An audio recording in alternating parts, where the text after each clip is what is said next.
चलिए अगले सेशन में स्वागत करते हैं आप सभी का। अगला जो टॉपिक है वो है प्रोबेबिलिटी, प्रायिकता की।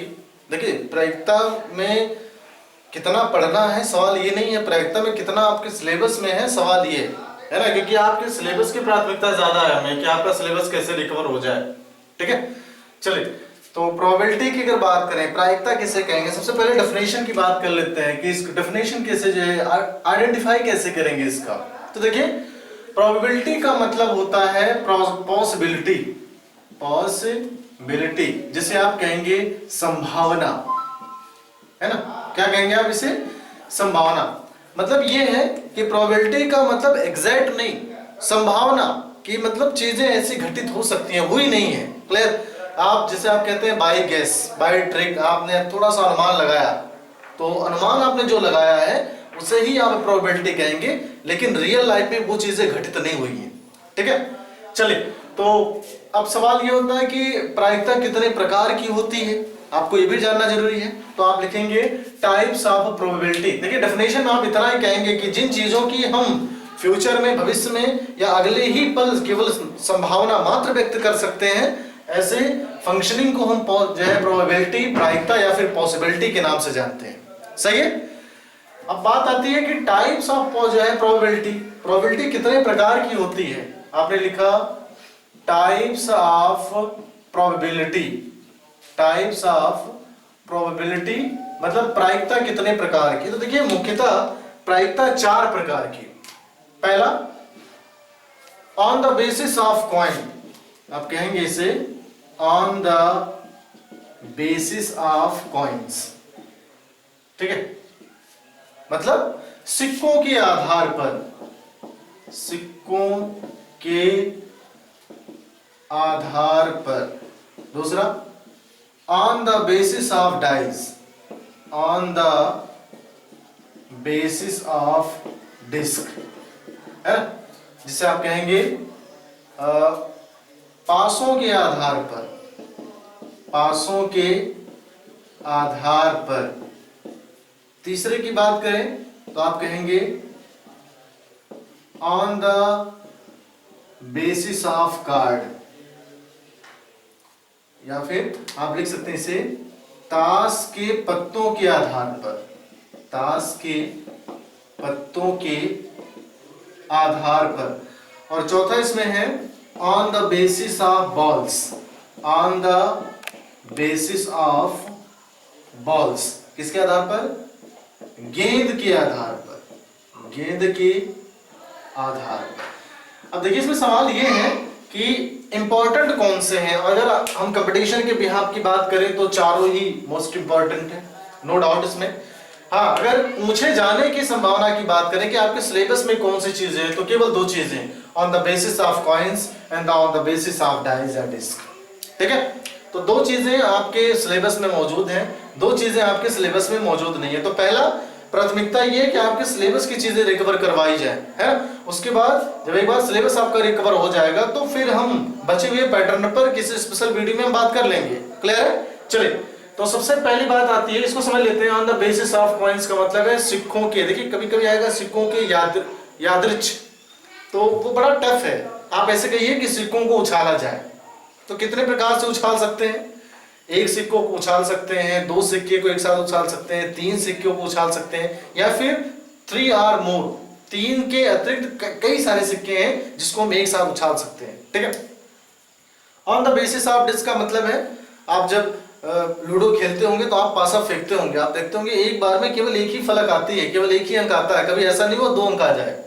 मतलब कि पॉसिबिलिटी या प्रोबेबिलिटी ये है कि आपने उसको फेंका, आपको कंफर्म नहीं कि आएगा क्या, लेकिन श्योर है कि जितने भी अंक हैं उनमें से कोई एक तो आएगा ही आएगा। ऐसा यहाँ पे पॉसिबिलिटी बनती ही नहीं कि एक भी ना आए। ठीक है। On the basis of cards की बात करें, आप ताश पत्तों में देखेंगे कि 13 उसमें जो है रेड जो है पान है, 13 उसमें हुकुम वाले पार्टीशन है, फिर जीडी वाले पार्टीशन है, फिर ईंट वाले पार्टीशन। आप उसमें देखेंगे प्रत्येक में 4 बादशाह, 4 जो है क्वीन है, उसके बाद आप 4 जे देखेंगे, उसमें 4 जो है 10 है। तो कई सारे इसमें प्रॉपर्टीज निकल के आने वाले हैं।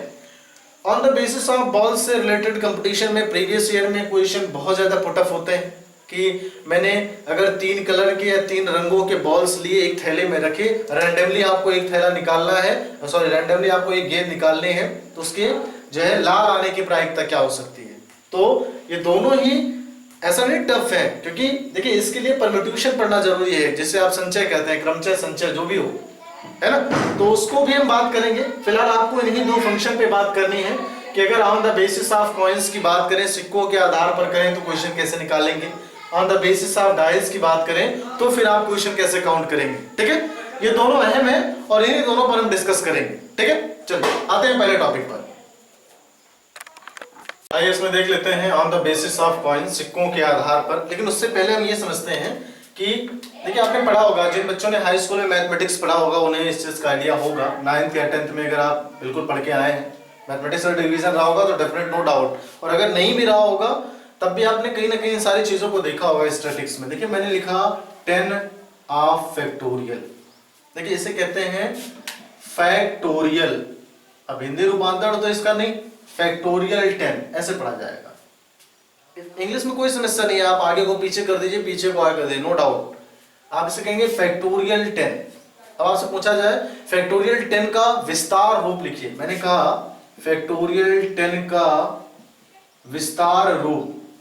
विस्तार रूप लिखिए।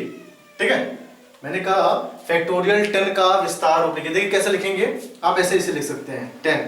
फैक्टोरियल का मतलब वह डिक्रीजिंग ऑर्डर, कहां तक, बिल्कुल अंत तक, वहां जहां पे आपको यूनिट डिजिट मिल जाए, इकाई का अंक 1 मिल जाए।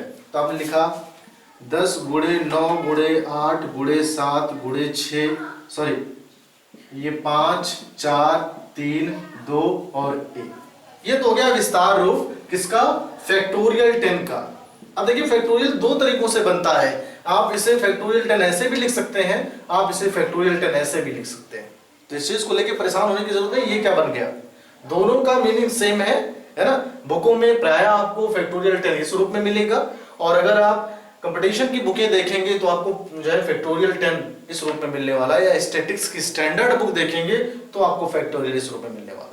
ठीक है, आप किसी का भी जो है दिया रहे, मतलब एक ही है। देखिए इसमें समझने वाली बात क्या है, आपने इसे फैक्टोरियल 10 कह दिया, क्या फैक्टोरियल 10 का कोई और रूप हो सकता है विस्तार के अतिरिक्त? बिल्कुल हो सकता है। कैसे? मैंने ऐसे कहा फैक्टोरियल 10, आपने 10 लिखा इनटू, आप इसे लिख सकते हैं फैक्टोरियल 9। इसी को आप इस रूप में लिख सकते हैं कि 10 इंटू फैक्टोरियल, मतलब एक संख्या के बाद अगली संख्या का फैक्टोरियल। आप चाहते हैं कि और इसको जो है सरलतम रूप लिखा जाए तो आप इसे लिख सकते हैं 10 क्रॉस 9 क्रॉस 8 ऑफ फैक्टोरियल। ठीक है, इसकी क्या जरूरत है अभी आपको चीजें समझ में आएंगी धीरे धीरे।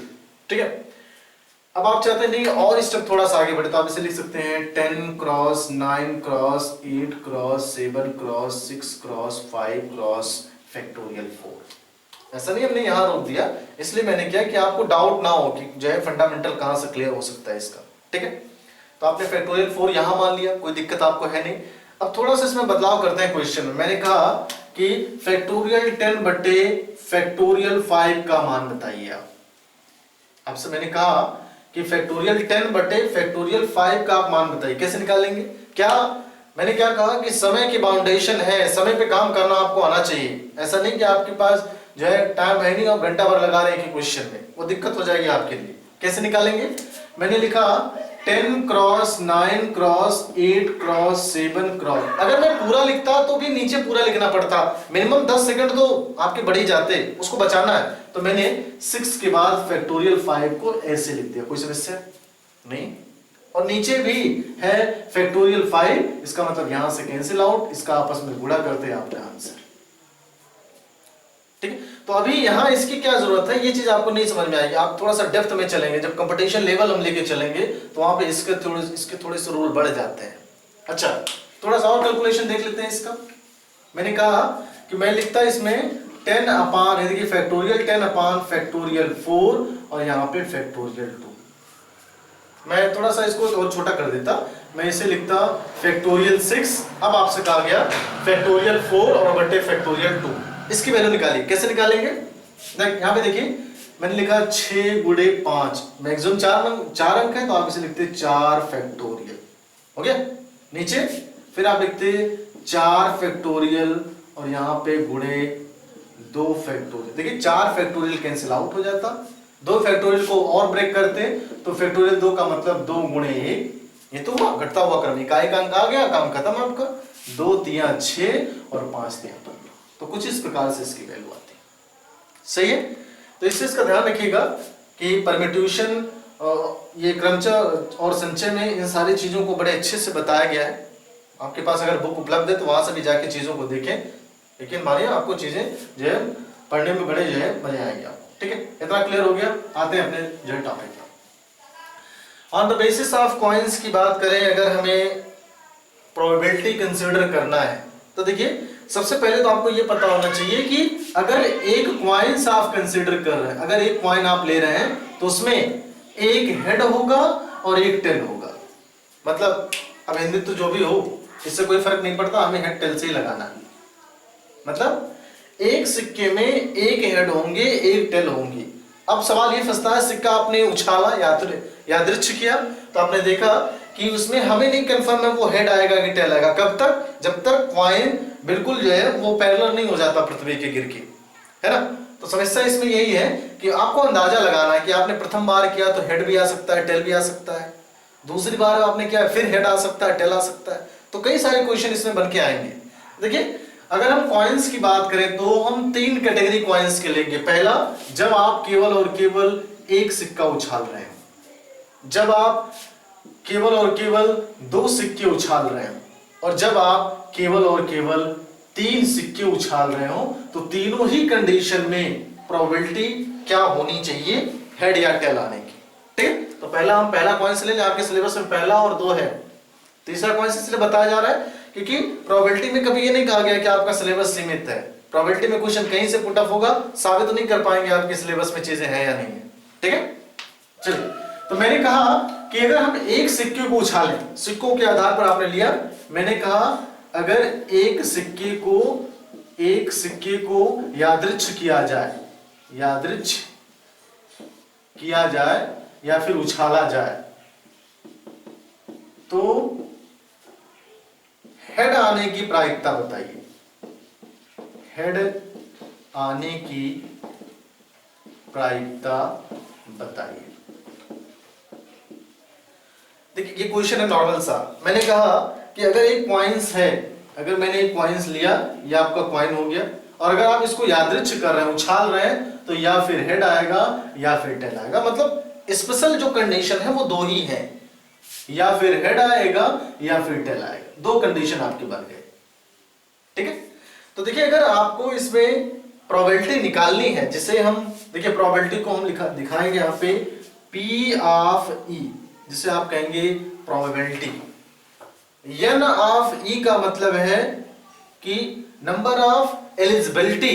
यहां पे आप ये कह सकते हैं कि नंबर ऑफ एलिजिबिलिटी का मतलब है संभावना। क्या संभावना है, कितनी बार संभावना है, और बटे N ऑफ S का मतलब है टोटल अटेम्प्ट। देखिए N ऑफ S का मतलब है कुल कितना होता है, और N ऑफ E का मतलब है कि वह कितनी बार आने की संभावना दिखाता है।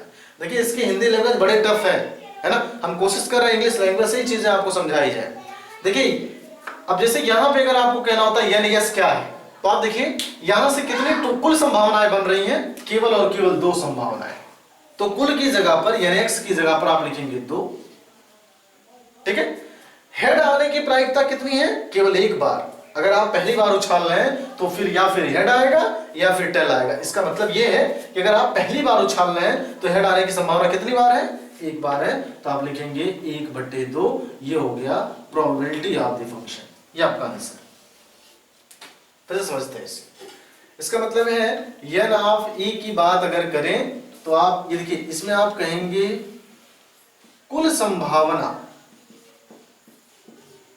ठीक है, कुल संभावना, और ये आप ये कह सकते हैं कि यहां पे प्रोबेबिलिटी केवल संभावना। इसको थोड़ा सा समझने का अच्छे से प्रयास करेंगे आप कि मैंने कहा अगर एक सिक्के को उछाल रहे हैं, आपने उसको नाखून से स्ट्राइक किया, ऊपर जंप किया, आपने देखा कि आपसे पूछा कि टेल आने की संभावना आप बताइए, टेल आने की आप प्रायिकता बताइए। मैंने कहा अगर एक बार उछाल रहे हैं तो हेड भी आ सकता है, टेल भी आ सकता है। मतलब अगर हेड आ रहा है तो एक बार आएगा, लेकिन टोटल अटेम्प्ट कितने हैं उसके? 2। भाई एक बार हेड एक बार टेल। भाई एक सिक्के के 2 पहलू, एक हेड एक टेल। लेकिन जब आप उछाल रहे हैं तो आपको ये नहीं पता हो हेड आएगा या फिर टेल आएगा। क्लियर? तो मैंने कहा अगर हेड आ रहा है एक बार आएगा, और टोटल अटेम्प्ट कितने हैं? हेड आएगा या फिर टेल आएगा। 2 अटेम्प्ट थे, तो मैंने कहा अगर वो हेड हमसे पूछ रहा है तो उसकी संभावना 1 है। कुल संभावना कितनी है? 2 बार। आपसे ये क्वेश्चन ऐसे पूछा जाता है कि एक सिक्के को यादृच्छिक किया जाए तो टेल आने की संभावना क्या है? तो आप क्या कहेंगे? टेल आने की प्रायिकता क्या है? सेम कंडीशन इस पे, टोटल कंडीशन 2 है, टेल कितनी बार आएगा? 1 बार आएगा। तो उस कंडीशन में भी आंसर यही, कोई परिवर्तन नहीं इसमें। ठीक है? मतलब अगर एक ही बार आप सिक्के को कॉइंस को जंप करा रहे हैं तो उसमें कोई परिवर्तन नहीं आएगा, आंसर जैसे है वैसे ही आपका बना रहेगा। क्लियर है? चलिए आगे चलते हैं इसमें। आइए यहाँ पे ये देख लेते हैं कि अगर सिक्कों की संख्या 2 है, 2 सिक्कों को आप एक साथ जंप करा रहे हैं तो देखिए क्या आएगा। मैंने अगर मान लेते हैं 2 सिक्का लिया, एक ही साथ में लिया, एक ही साथ में लिया, तो देखिए क्या क्या संभावना बन सकती है। या फिर हेड हेड आ सकता है दोनों पर ही, या फिर दोनों पर टेल टेल आ सकता है, या फिर एक पर हेड आ सकता है दूसरे पर टेल आ सकता है, या फिर दूसरे पहले पर टेल आ सकता है दूसरे पर हेड आ सकता है।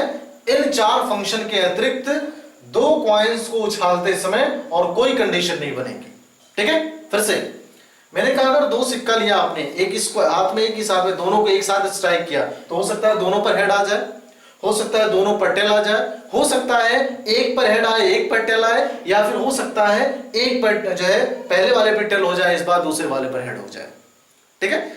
इन 4 फंक्शन के अतिरिक्त और कोई पॉसिबिलिटी बनती ही नहीं। किस कंडीशन में? जब आप 2 सिक्कों को एक साथ उछाल रहे हो।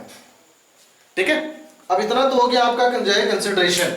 तो यहां पे देखिए अब आपसे क्वेश्चन कैसे पुटअप होगा। इसमें क्वेश्चन ही मेन है। मैंने कहा मैं पहला क्वेश्चन इसमें लेता, क्या लेता कि यदि 2 सिक्कों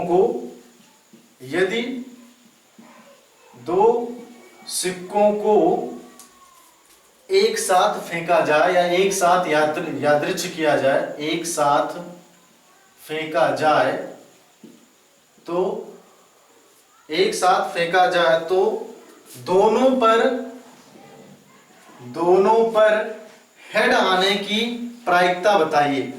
दोनों पर हेड आने की प्रायिकता बताइए। अब कैसे लगाएंगे इसे?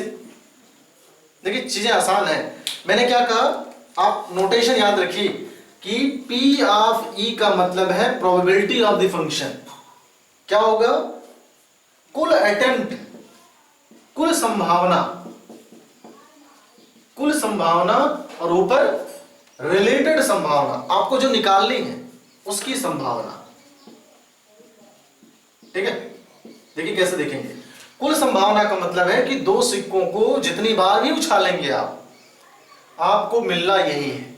इससे इस 4 से अतिरिक्त कुछ नहीं मिलने वाला है ना। इसका मतलब टोटल जो संभावना है वो कितनी है? 4 है। क्वेश्चन देखिए पढ़िए क्या कहा कि यदि 2 सिक्कों को एक साथ फेंका जाए तो दोनों पर हेड आने की प्रायिकता। दोनों पर हेड आने की प्रायिकता देखिए क्या है? दोनों पर हेड है। क्या यहां दोनों पर हेड है? नहीं। क्या यहां पर दोनों पर हेड है? क्या यहां दोनों पर हेड है? यहां हेड है। मतलब 4 में से केवल एक पॉसिबिलिटी ऐसी बनती है जहां पर सिक्कों पर दोनों ही जगह पर हेड होंगे। तो आपने लिखा एक बार चूंकि संभावना बनी तो आपका आंसर हुआ 1/4। ठीक है? समझिए फिर से। इसने कहा यदि 2 सिक्कों को एक साथ फेंका जाए तो दोनों पर हेड आने की प्रायिकता बताइए। मैंने कहा अगर हम 2 सिक्कों को फेंक रहे हैं तो केवल 4 पॉसिबिलिटीज दिखाई देती हैं। मतलब कुल जो है संभावना कितनी है? 4। और इसने कहा 4 के कंडीशन में दोनों पर हेड होना चाहिए और ऐसा कंडीशन केवल 1 बन रहा है, तो आपका जो प्रायिकता होगी वो क्या होगी? 1/4। अब क्वेश्चन में थोड़ा सा परिवर्तन करते हैं। मैंने कहा कि अगर 2 सिक्कों को एक साथ फेंका जाए तो दोनों पर टेल आने की संभावना। तो देखिए दोनों पर अगर टेल आएंगे तो कितनी पॉसिबिलिटीज बनती है? 1। आंसर क्या आ जाएगा? 1/4। ठीक? ये तो काम आसान था, यहां बच्चे नहीं फंसते। अब देखिए क्वेश्चन कैसे फंसेंगे। मैंने लिखा कि क्वेश्चन में बदलाव करते हैं यहां पे कि अगर 2 सिक्कों को एक साथ फेंका जाए तो दोनों पर, यहां से परिवर्तन कर देते हैं, कम से कम एक हेड आने की प्रायिकता, कम से कम एक हेड आने की प्रायिकता बताइए, एक हेड आने की प्रायिकता बताइए। क्वेश्चन ध्यान से समझिएगा, इतना आसान है नहीं प्रोबेबिलिटीज, है ना। हल्का सा दिमाग भटका तो फिर चौपट होना ही होना है। मैंने क्या कहा, यदि दो सिक्कों को एक साथ फेंका जाए तो दोनों पर कम से कम एक हेड आने की प्रायिकता। मजा आएगा क्वेश्चन में, कैसे लगाएंगे। आपने कहा n ऑफ e, ये ना, चलिए लगाते हैं इसे, ये sorry probability p of e होता है। कैसे लगाएंगे, टोटल संभावना यही है, दो सिक्कों की कंडीशन में हर जो होगा वो 4 ही होगा, इसमें परिवर्तन नहीं होना है। आपने कर दिया 4। अब यहां देखते हैं कम से कम एक हेड आने का मतलब, देखिए लैंग्वेज समझिएगा, अगर लैंग्वेज नहीं समझ पाए तो आपको प्रोबेबिलिटी समझ में आनी नहीं है। कम से कम एक हेड आने का मतलब है ज्यादा कुछ भी हो सकता है लेकिन एक हेड होना चाहिए। फिर से कम का मतलब है कि मिनिमम एक होना चाहिए, ज्यादा कितना होगा इससे में नहीं मतलब है। मतलब अगर एक है तब भी काउंट होगा, एक से ज्यादा है तब भी काउंट होगा। क्लियर। आइए, तो मैंने कहा कि कम से कम एक हेड आना चाहिए क्वेश्चन में, और चेक करते हैं। देखिए एक तो यहां दिख रहा है, 2 हेड है लेकिन इससे कम से कम का ये भी काउंट होगा। एक हेड यहां, एक हेड यहां, ये भी काउंट होगा। एक हेड यहां है, ये भी काउंट होगा। मतलब ये है कि 4 प्रोबेबिलिटीज में से 3 ऐसी प्रोबेबिलिटीज हैं जिनमें कम से कम एक हेड है। तो आप क्या लिखेंगे, यहां पे आंसर आपका क्या हो गया कि चूंकि 3 फंक्शन में है, 4 में से 3 फंक्शन में एक हेड आने की संभावना कम से कम है, इस वजह से आपकी जो प्रायिकता है वो कितना आया, आंसर 3/4। क्लियर है। देखिए फंसेंगे नहीं आप, ये तो गारंटी है। चलिए अब आते हैं अगले क्वेश्चन में, बढ़ते हैं। इसमें बड़ा आसान है, प्रोबेबिलिटीज को जो है थोड़ा सा गलत मैसेज दिया गया है कि प्रोबेबिलिटीज बड़ा टफ है, नहीं टफ है। कंसेप्ट अगर आपको आता है तो आप नहीं फंसेंगे, कंसेप्ट नहीं आता तो आप फिर जूझते रहिए उसी में, है ना। चलिए अब अगले क्वेश्चन की तरफ बढ़ते हैं। इसमें मैंने कहा कि एक टाइप का क्वेश्चन ले लिया, क्वेश्चन दूसरे टाइप का लेते हैं कि यदि 2 सिक्कों को एक साथ फेंका जाए, यदि 2 सिक्कों को एक साथ फेंका जाए, एक साथ फेंका जाए तो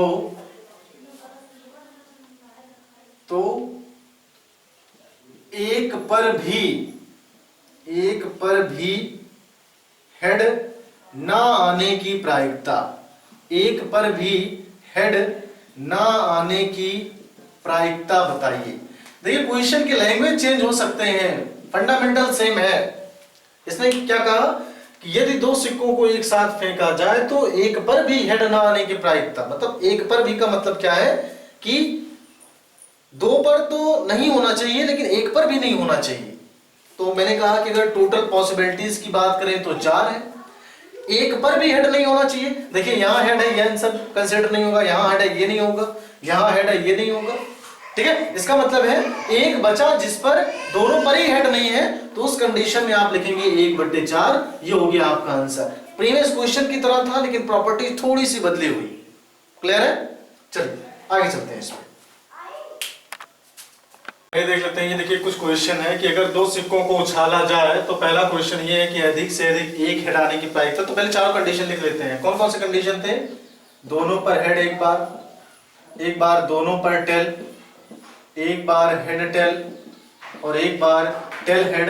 यही 4 कंडीशन थे जब हम 2 कॉइन्स को एक साथ उछालते थे। पहला क्वेश्चन लेते हैं। इसमें अधिक से अधिक एक हेड आने की प्रायिकता। अब देखिए अधिक से अधिक एक हेड आने का मतलब है कि अधिक से अधिक एक हेड आने का मतलब है कि 2 हेड कैंसिल जो है, 2 हेड कंसिडर नहीं होगा।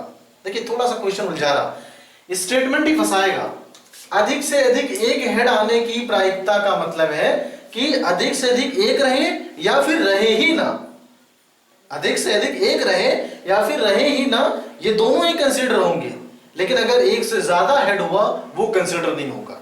फिर से मैंने क्या कहा, अधिक से अधिक एक हेड आने की प्रायिकता का मतलब साफ है कि आप एक हेड तो कंसीडर करेंगे ही करेंगे, लेकिन अगर हेड नहीं है तब भी कंसीडर करेंगे। लेकिन अगर एक से ज्यादा हुआ उसे आप कंसीडर नहीं करेंगे। क्लियर।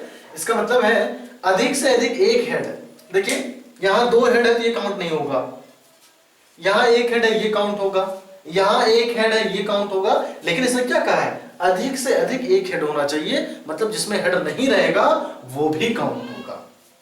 ठीक है, तो आपका आंसर आएगा यहां पे कि 3 डिजायर है और 4 मैक्सिमम है। आपका प्रायिकता का आंसर हुआ 3/4।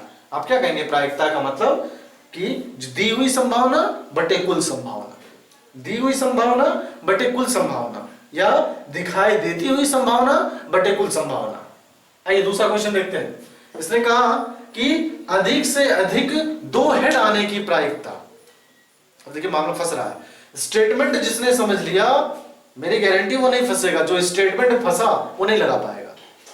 अधिक से अधिक 2 हेड का मतलब क्या है कि अधिक से अधिक 2 हेड का मतलब है कि जिसमें ज्यादा हेड रहेंगे, जिसमें दोनों हेड रहेंगे वो भी काउंट होगा, जिसमें 1 हेड रहेंगे वो भी काउंट होगा, और जिसमें हेड नहीं रहेगा वो भी काउंट होगा। फिर से, अधिक से अधिक 2 हेड आने की प्रायिकता का मतलब साफ है कि अधिक से अधिक 2 हेड में क्या करेंगे, जिसमें मैक्सिमम अगर दोनों पॉइंट्स पर हेड है वो भी काउंट होगा, जिसमें एक पॉइंट पर हेड है वो भी काउंट होगा, और जिसमें नहीं है वो भी काउंट होगा। ठीक है, प्रोबेबिलिटी यही है, दिमाग का खेल है, केवल आप उलझ जाते हैं स्टेटमेंट में, आंसर गलत करके आते हैं। तो अगर हम कहें अधिक से अधिक, तो देखिए अधिक से अधिक यहां है, कम से कम यहां नहीं है ये भी काउंट होगा, यहां है ये भी काउंट होगा, यहां है ये भी काउंट। मतलब अगर पॉसिबिलिटीज की बात करें, पॉसिबिलिटीज की मतलब संभावना की पॉसिबिलिटीज, और यहां पे टोटल, तो आप कहेंगे कुल 4 तरीके से इसको दिखाया जा सकता है, और अधिक से अधिक 2 हेड आने की प्रायिकता कितनी बार दिख रही है आपको, 4 बार दिख रही है। क्यों दिख रही है, क्योंकि इसने कहा है मैक्सिमम, अधिक से अधिक, कम से कम कितना भी आप काउंट कर सकते हैं, है कि नहीं।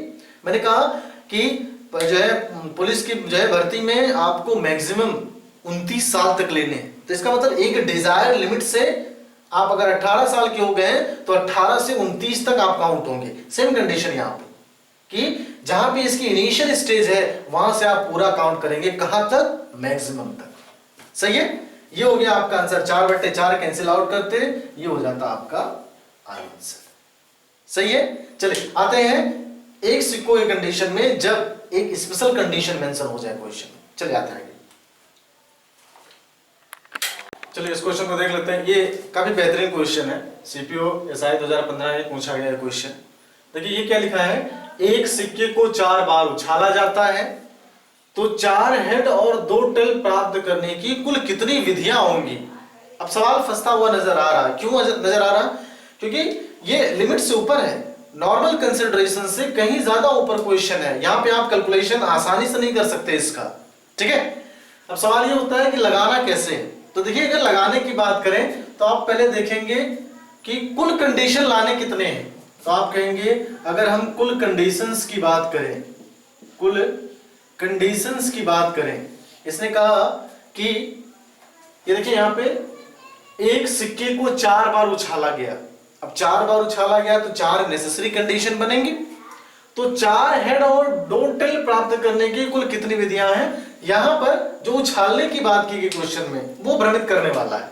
ये देखिए कैसे लगाएंगे, इसने कहा कि 4 हेड, तो जिस चीज को ये कह रहा है 4 हेड का मतलब है फैक्टोरियल 4, ऐसे 2 टेल आप इसे लेंगे 2 टेल, जिस चीज के जिक्र की बात करें उसे नीचे और इसी का समेशन ऊपर।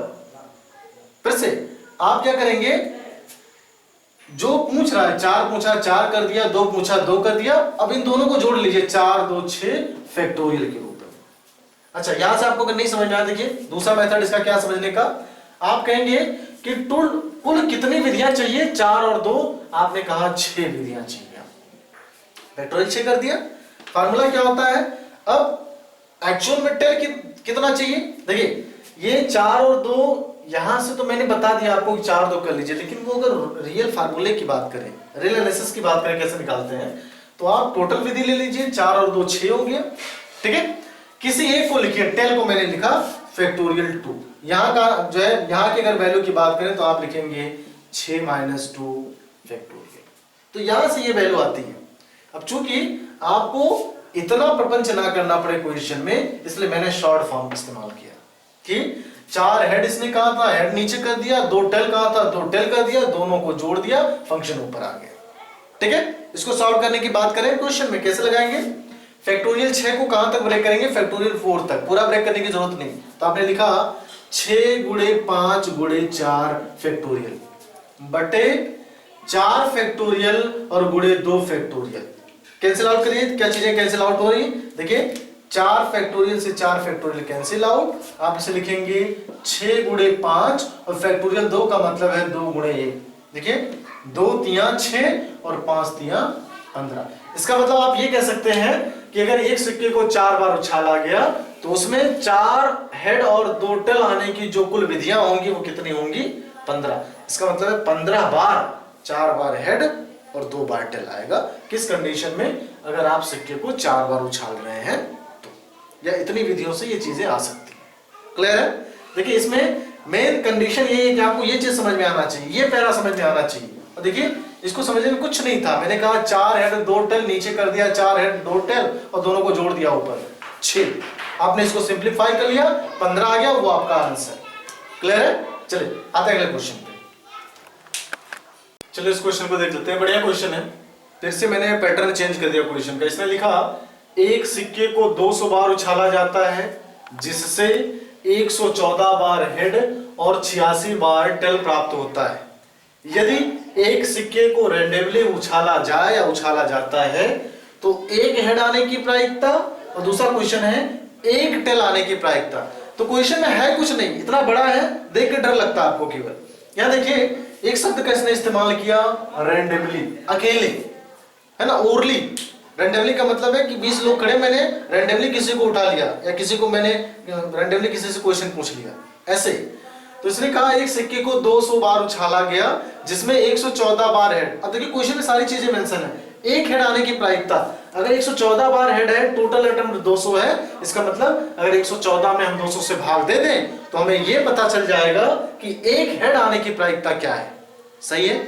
फिर से मैंने कहा टोटल हम 200 बार उछाल रहे हैं जबकि उसमें हेड आने की संभावना 114 है और टेल आने की संभावना 86 है। अगर एक हेड आने की संभावना, एक हेड आने की प्रायिकता चाहिए, इसका मतलब है टोटल हेड में से अगर कुल अटेम्प्ट से हम भाग देते हैं तो हमें यह पता चल जाएगा कि एक्चुअल में एक हेड आने की प्रायिकता कितनी है। लगाइए इसे, कैसे लगाएंगे। मैंने कहा कि अगर हम एक हेड की टोटल हेड की बात करें 144 और अगर मैं टोटल अटेम्प्ट की बात करूं तो कहेंगे आप 200। कैसे लगाएंगे इसे, कैंसिल आउट कैसे करेंगे। 2 जीरो है, 2 उनके बाद दशमलव, यहां कैंसिल आउट करिए, 2 7 14, 2 दूना 4। अब मामला ये फंसता है कि हम कैसे भला इसको दशमलव कितने स्थान के बाद लगाएंगे। कितने स्थान के बाद दशमलव लगा, 2 स्थान के बाद। सॉरी ये 114 है, मैंने गलती से 144 लिख दिया। ठीक है 114, 2 के बाद दशमलव आपने लगा दिया, कैंसिल आउट करिए, 2 5 10 और 2 7 14। कितने अंक के बाद दशमलव, 2 अंक के बाद दशमलव, आपने लगाया 0.57, ये हो गया आपका आंसर। सही है। मेरे हिसाब से फंसने वाला कोई दिक्कत है नहीं, ये काफी रैंडमली क्वेश्चन था, काफी आसान था। दूसरा भी आइए फिर ऐसे, आपने देखा टोटल जो है टेल 86 है और टोटल अटेम्प्ट कितना है 200। मतलब डिजायर पॉसिबिलिटीज बटे टोटल पॉसिबिलिटीज, मतलब दी हुई संभावना बटे कुल संभावना। कैंसिल आउट करिए, 2 जीरो था, 2 अंक के बाद दशमलव, कैंसिल करिए इसे, 2 चौका 8, 2 तिया 6, तो वैल्यू आई 4 3, 2 अंक के बाद दशमलव, दशमलव 4 3। ये हो गया आपका आंसर। ठीक है। अगर एक हेड आने की प्रायिकता है तो 0.57 है, एक टेल आने की प्रायिकता है 0.43। अब बच्चे ये कहते हैं कि दशमलव में प्रायिकता नहीं ला सकते, कोई दिक्कत नहीं, आप बिल्कुल ला सकते हैं, आप इस चीज के लिए निश्चित रहिए। अगर आपको समस्या है तो आप इसको फ्रैक्शन ऑर्डर में रखने का प्रयास करें। क्लियर है। चलिए आगे आते हैं, बढ़ते हैं कंडीशन पे कि अगर आपसे कहा गया कि आप 3 सिक्के एक साथ लीजिए और तीनों को एक साथ आप उछालिए तो कितने कंडीशन बनते हैं। पहले तो ये देखेंगे, मैंने कहा मैंने 3 सिक्का लिया, मैंने 3 कॉइन ले लिया। अब टोटल पॉसिबिलिटीज की क्या बात है कि एक बार तीनों पर हेड हो सकता है, एक बार 2 पर हेड हो सकता है, 1 पर टेल हो सकता है, एक बार हेड होगा इस पे टेल होगा, इस पे हेड हो जाएगा, दूसरा पहले पर टेल हो सकता है, बाकी दोनों पर हेड हो सकता है। तो 4 पॉसिबिलिटी तो यहां हो गई। अब देखिए 4 पॉसिबिलिटीज यहां हो गई। अब मैंने कहा हम लेते हैं 2 टेल 1 हेड, फिर आप कहते टेल हेड टेल, फिर आप लेते हैं इसमें 1 हेड 2 टेल, फिर एक पॉसिबिलिटीज बनती कि मैं एक बार तीनों टेल ले लेता। तो आप देखिए इससे अतिरिक्त पॉसिबिलिटीज नहीं बन सकती क्वेश्चन में, इससे अतिरिक्त पॉसिबिलिटीज नहीं बन सकती। मतलब अगर आप 3 सिक्कों को उछाल रहे हैं तो कुल नंबर ऑफ टोटल पॉसिबिलिटीज कितनी हो जाएगी? 8 हो जाएगी। कितनी हो जाएगी? 8 हो जाएगी। ठीक है, मतलब यहाँ पे 3 सिक्के अगर आप उछाल रहे हैं तो उसमें केवल और केवल 8 तरीकों से प्रोसेस बन सकते हैं, इससे कम नहीं बन सकते, इससे ज्यादा नहीं बन सकते। देखिए अगर आपको चेक करना है, रीचेक करना है कि नहीं चेक करेंगे गड़बड़ आ रहा है सही आ रहा है, देखिए इसको चेक करिए, देखिए कहीं भी रिपीट नहीं मिलेगा आपको। आपने 3 बार हेड देखा, 2 बार हेड, 1 बार टेल देखा, फिर हेड मैंने कहा दूसरा सिक्का टेल दिखाएगा, तीसरा हेड दिखाएगा, यहाँ पहला टेल दिखा रहा है, बाकी लास्ट के 2 हेड दिखा रहे हैं। सेम कंडीशन यहाँ पे आप मिला के देख लीजिएगा, इसे आपस में कभी ये एक दूसरे से रिलेशन दिखाएंगे नहीं। ठीक है, सबसे ज्यादा क्वेश्चन यही से पुट अप हुए 3 सिक्कों से, टोटल नंबर ऑफ पॉसिबिलिटीज आपने देखा वो 8 है। तो हम पहला क्वेश्चन लेते हैं, क्या लेंगे? पहला क्वेश्चन कि अगर 3 सिक्कों को फेंका जाए, मैंने कहा यदि 3 सिक्कों को फेंका जाए, 3 सिक्कों को फेंका जाए, ठीक है, तो आप ये कह सकते हैं कि 3 सिक्कों को फेंका जाए तो 2 सिक्कों पर हेड आने की संभावना, 2 सिक्कों पर हेड आने की संभावना या फिर हेड आने की प्रायिकता बताइए। मैंने क्वेश्चन ले लिया, मैंने क्या लिया? यदि 3 सिक्कों को फेंका जाए तो 2 सिक्कों पर हेड आने की संभावना क्या होगी? 2 सिक्कों पर हेड आने की संभावना क्या होगी? अब यहां ये नहीं कहा गया कम से कम, ज्यादा से ज्यादा, तो समस्या है आपके लिए कि एग्जैक्टली की बात की गई। देखिए जब प्रोबेबिलिटी की बात करें तो वो संभावना बिल्कुल है, हर चीजें जो है पॉसिबिलिटीज पर डिपेंड है, लेकिन जब स्टेटमेंट में चीजें मेंशन नहीं है, अगर वहां पे चीजें बिल्कुल क्लियर है, यहाँ बिल्कुल क्लियर है कि 2 सिक्कों पर हेड होना ही चाहिए और उससे कम पे नहीं होना चाहिए, उससे ज्यादा पर नहीं होना चाहिए। तो मैंने कहा टोटल अटेम्प्ट कितना है? 8 है। चेक करिए कि 2 पर केवल हेड रहे, ये आंसर नहीं हो सकता। 2 पर हेड यहां है, 2 पर हेड यहां है, 2 पर हेड यहां है, यहां देखिए 2 पर हेड नहीं, 2 पर हेड नहीं, 2 पर हेड नहीं, 2 पर, मतलब 8 पॉसिबिलिटीज में से 3 पॉसिबिलिटीज ऐसी हैं जिसमें 2 सिक्कों पर एग्जैक्टली हेड होना चाहिए। एग्जैक्टली क्या होना चाहिए? 2 सिक्कों पर एग्जैक्टली हेड होना चाहिए। तो इसका मतलब इसकी आने की जो प्रायिकता होगी वो क्या होगी? 3/8। ये हो गया आपका आंसर। ठीक है, क्वेश्चन में बदलाव करते हैं, फिर से चेंज करते हैं क्वेश्चन। यहां में तो मेरे हिसाब से कोई दिक्कत नहीं है आपको। आगे बढ़ते हैं कि 2 सिक्कों पर हेड, 2 सिक्कों पर हेड और 1 सिक्के पर टेल आने की संभावना, 2 सिक्कों पर हेड और 1 सिक्के पर टेल आने की संभावना, 1 सिक्के पर टेल आने की संभावना या आने की प्रायिकता बताइए। आप आने की प्रायिकता बताइए। देखिए कैसे लगाएंगे। मैंने कहा 3 टोटल अटेम्प्ट कितने हैं? 8 है, नो डाउट। इसने कहा 2 सिक्कों पर हेड होना चाहिए और 1 पर टेल होना चाहिए। आइए देखिए 2 सिक्कों पर हेड है, 1 पर टेल है, 2 सिक्कों पर हेड है, 1 पर टेल है, 2 सिक्कों पर हेड है, 1 टेल है, और कहीं 2 सिक्कों पर हेड है नहीं है, टेल जरूर है लेकिन हेड नहीं। इस कंडीशन में भी आंसर 3/8। ठीक है, तो ऐसा नहीं है कि क्वेश्चन टफ है, बिल्कुल नहीं है, क्वेश्चन बिल्कुल आसान है, बस आपको चीजें समझ में आनी चाहिए। अब थोड़ा सा परिवर्तन करते हैं क्वेश्चन पे। देखिए मैं इसको अच्छे से कंसिडर करिएगा, मैं बार बार कह रहा हूं प्रोबेबिलिटीज केवल दिमाग का खेल है। अगर आप हल्का सा ये भटक गए नहीं लगा पाएंगे, क्योंकि स्टेटमेंट इसके टफ है और स्टेटमेंट का कंक्लूजन अगर आप नहीं निकाल पाए, आपके बस की बात नहीं है प्रोबेबिलिटीज के क्वेश्चन को सॉल्व करना। ठीक है, देखिए मैं क्वेश्चन में परिवर्तन कर रहा हूं। क्या परिवर्तन कर रहा हूं कि अगर 3 सिक्कों को फेंका जाए तो कम से कम एक सिक्के पर हेड आने की प्रायिकता बताइए। कम से कम एक सिक्के पर हेड आने की प्रायिकता बताइए। मजेदार क्वेश्चन। कम से कम एक हेड मतलब 1 वाला हेड काउंट होगा, 2 वाला हेड काउंट होगा, 3 वाला हेड काउंट होगा, मतलब सारे हेड भी काउंट होंगे इसमें, लेकिन एक हेड तो होना ही चाहिए। फिर से कम से कम एक सिक्के पर हेड होने का मतलब है कि एक सिक्के पर हेड होना चाहिए, कम नहीं हो सकता, ज्यादा हो सकता है। चेक करिए, यहां देखिए तीनों पर हेड है तो ये काउंट होगा, दोनों पर हेड है ये काउंट होगा, यहां दोनों पर हेड है, यहां दोनों पर हेड है, यहां पर एक हेड है, यहां पर एक हेड है, यहां पर एक हेड है।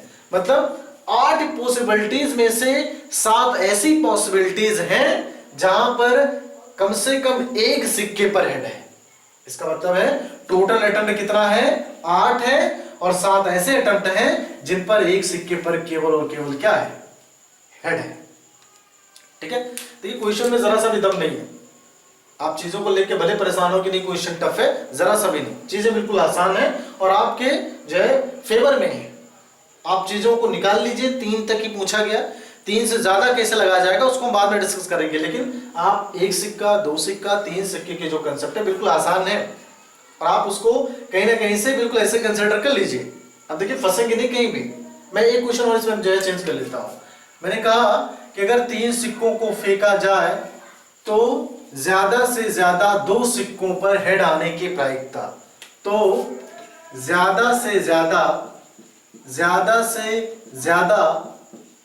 2 सिक्कों पर ज्यादा से ज्यादा 2 सिक्कों पर टेल आने की प्रायिकता बताइए, टेल आने की प्रायिकता बताइए। ठीक है, अब देखिए कैसे लगाएंगे इसे। 3 सिक्कों को फेंका जा रहा है, टोटल अटेम्प्ट कितने हैं, 8 हैं। ज्यादा से ज्यादा 2 सिक्कों पर टेल आना चाहिए, मतलब कम भी कंसिडर होगा, ज्यादा 3 वाला नहीं कंसिडर होगा, 2 पर टेल होना चाहिए ज्यादा से ज्यादा। तो देखिए 2 पर टेल अगर है तो 2 पर टेल ज्यादा से ज्यादा ये काउंट हो गया, ये काउंट हो गया, ये काउंट हो गया, ये काउंट नहीं होगा, है ना, क्योंकि 3 पर है। ज्यादा से ज्यादा 2 पर टेल होना चाहिए, इसका मतलब ये भी काउंट होगा, ये भी काउंट होगा, ये भी काउंट होगा, ये काउंट नहीं होगा। मतलब 3 हेड नहीं काउंट होगा और 3 टेल नहीं काउंट होगा, बचा क्या, तो 8 टोटल है, 2 कम कर दीजिए, इसका मतलब इसकी जो प्रोबेबिलिटीज हैं, जो प्रायिकता है, वो आंसर कितना आया, 6/8। ये हो गया आपका आंसर। ठीक है, तो मेरे हिसाब से सिक्कों का जो समावेश था प्रोबेबिलिटीज का, वो आपको अच्छे से समझ में आया होगा। अब बात डाइस की आती है, उसको हम नेक्स्ट टॉपिक में देखेंगे। क्लियर?